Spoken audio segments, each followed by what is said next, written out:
Okay, so what if I told you that those slow, gentle movements you see people doing in the park aren't just a simple exercise? What if they're actually a legendary martial art and a powerful, science-backed medicine? Well, in this explainer, we are diving deep into the essentials of Tai Chi. You know the image, right? We've all seen it. People in a park, moving with this quiet, almost mesmerizing grace. It's become this cultural touchstone for peace and serenity. But here's the thing. Behind that gentle exterior, there's a pretty big secret. This practice has roots that are way deeper and way more dynamic than most of us realize. I mean, its full name, Tai Chi Chuan, can be translated as the supreme ultimate martial art. Yeah, let that one sink in for a second. And if that wasn't surprising enough, this ancient tradition is now being validated by modern science as a seriously powerful medicine for some of our biggest health challenges. So how on earth did a martial art become a form of healing? Well, let's find out. So where did this totally unique blend of martial art and, moving meditation even come from? To really get it, we've got to go back to its legendary origin story. The story goes that about 800 years ago, a Taoist priest named Zun Sanfeng witnessed this life-or-death battle between a snake and a crane. And he was just captivated. The crane, it attacked with these direct, hard, forceful strikes. But the snake, it yielded, it coiled and flowed, and it used the crane's own aggression against it. In that moment, Zun Sanfeng saw something profound. This wasn't just a fight. It was a living, breathing demonstration of yin and yang. And from that one single observation, he had an epiphany that would change martial arts forever. Softness will always overcome hardness, and a harmonious mind and body will always win out. This simple idea, that yielding isn't weakness, but actually a profound form of strength, that is the very soul of Tai Chi. So, what is this whole philosophy of harmony and balance that powers the art? Let's take a closer look at the core concepts, because they're pretty cool. Right at the heart of Tai Chi is the idea of yin and yang. But it's not about two static opposites locked in some kind of struggle. Just look at the symbol. The Tai Chi 2 shows a wheel that's in constant motion. It's a dynamic dance where light flows into darkness and darkness gives way to light.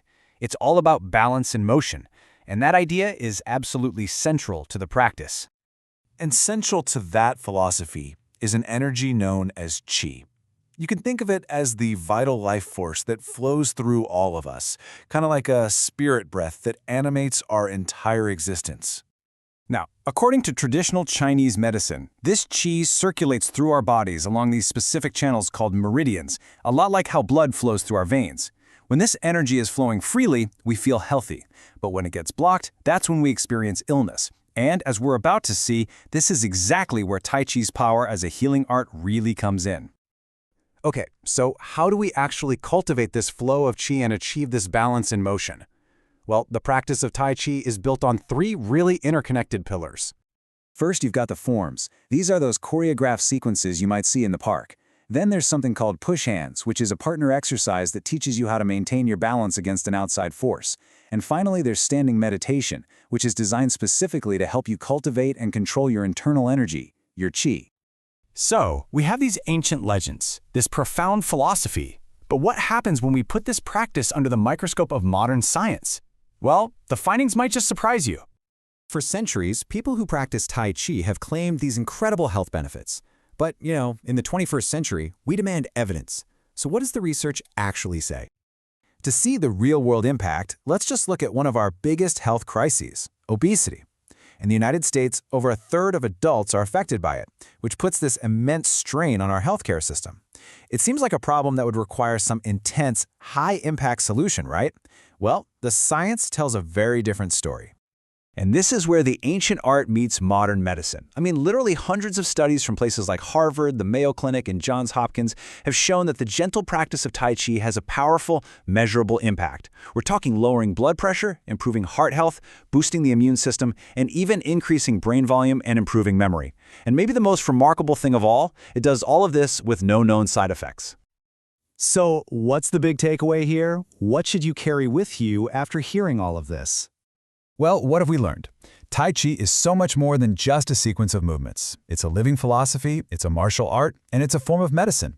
It's a whole system for learning how to navigate the pressures of life, both the internal ones and the external ones, with this unique blend of softness and strength, of yielding and standing firm.